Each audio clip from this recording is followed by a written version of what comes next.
Abrimos el informativo en Ucrania, donde Rusia continúa esa amplia ofensiva aérea a lo largo y ancho del país. Al menos 7 personas murieron, entre ellas 3 niños, y docenas más resultaron heridas en el ataque aéreo a Leópolis. La ciudad, ubicada en el extremo occidental de Ucrania, se ha librado en realidad en gran medida de las consecuencias de la guerra. El ataque se produjo solo un día después de otro, con misiles, contra la ciudad de Poltava, en el centro de Ucrania, donde murieron más de 50 personas y en el que supuso uno de los peores ataques hasta la fecha. En respuesta, el presidente Volodymyr Zelensky volvió a pedir a sus aliados que permitan a Ucrania utilizar armas occidentales para su ofensiva en territorio ruso. Luego de los ataques aéreos nocturnos sobre Leópolis, el día revela el alcance de la destrucción. Es una de las ciudades del país atacadas en la última serie de atentados rusos. Ucrania confirmó que sus defensas antiaéreas no lograron interceptar todos los misiles y drones en el ataque, que causaron graves daños. La destrucción es enorme. Más de 70 edificios dañados, todos ellos parte del centro histórico de la ciudad. Leópolis, en el oeste de Ucrania, se ha considerado relativamente segura en los últimos meses. Miles de ucranianos se habían desplazado allí huyendo de los frentes de guerra. Somos de Dnipro. Vinimos a Leópolis para escapar de la guerra, pero la guerra nos alcanzó incluso aquí. Los ataques a Leópolis fueron un día después de la ofensiva de Rusia en Poltava, en el centro del país. Uno de los golpes militares más mortíferos desde el comienzo de la guerra. Mataron a decenas de personas. El ejército ruso dice que el ataque fue contra un centro de entrenamiento militar cuyos soldados e instructores extranjeros estaban involucrados en ataques a suelo ruso.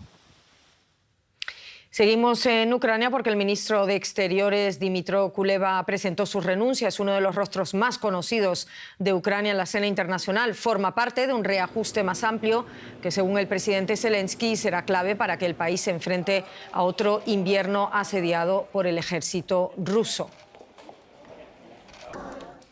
¿Cuántas familias más tendrán que morir antes de que Ucrania tenga todos los medios y decisiones para destrozar la máquina de guerra rusa? Es lo que comentaba hoy ese ministro ucraniano de Exteriores. Conectamos con nuestra enviada especial, Carolina Chimoy, en Kiev. Te saludo, Carolina. Ministro de Exteriores ya lo comentaba, que hoy presenta su renuncia. No es el único, hay más cambios. ¿Qué relación guardan todas estas modificaciones en el Ejecutivo con los ataques que hemos visto? Lo decíamos antes, Ana, no está realmente relacionado lo uno con lo otro, que podría dar esa impresión, pero el presidente Zelensky ya viene anunciando hace semanas que quiere dar grandes cambios en su gabinete, quiere hacer grandes cambios, y estos cambios que hemos visto en los últimos días son parte de ello. El día de ayer renunció también el ministro de Industrias Estratégicas, es decir, el ministro a cargo de la producción de armas aquí en Ucrania, Alexander Kamyshin. También renunció la ministra de Justicia, de igual manera la ministra de Medio Ambiente, y hoy, ya lo decías, el ministro de Relaciones Exteriores, una de las caras más conocidas de Ucrania. Todo esto se está dando, eso dice el presidente Zelensky, para reformar su gabinete, para darle un aire fresco después de más de 2 años de guerra. Sin embargo, expertos dicen que alrededor de Zelensky y su equipo hay celos y recelos sobre que otros políticos podrían llegar a tener más popularidad que el propio presidente aquí en Ucrania.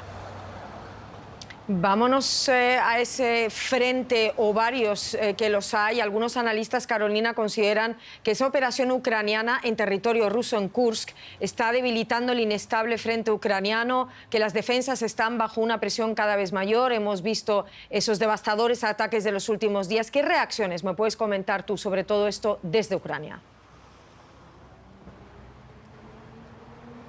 Son 3 puntos importantes los que mencionas, Ana. Uno de ellos son los ataques que hemos visto por parte de Rusia en los últimos días, tanto en Poltava como en Lviv, Leópolis.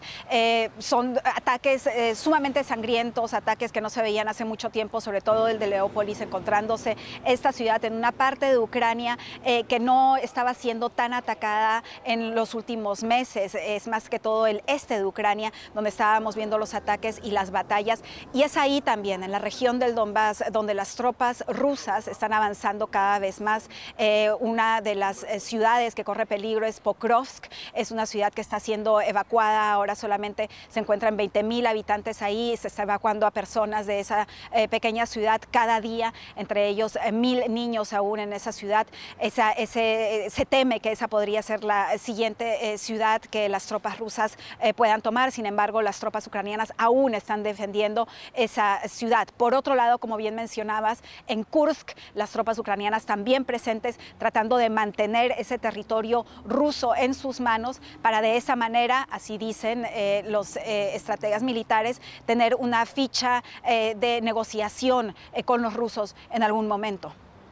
Carolina Chimoy con las últimas novedades y análisis. Muchísimas gracias. Cuídate, Carolina.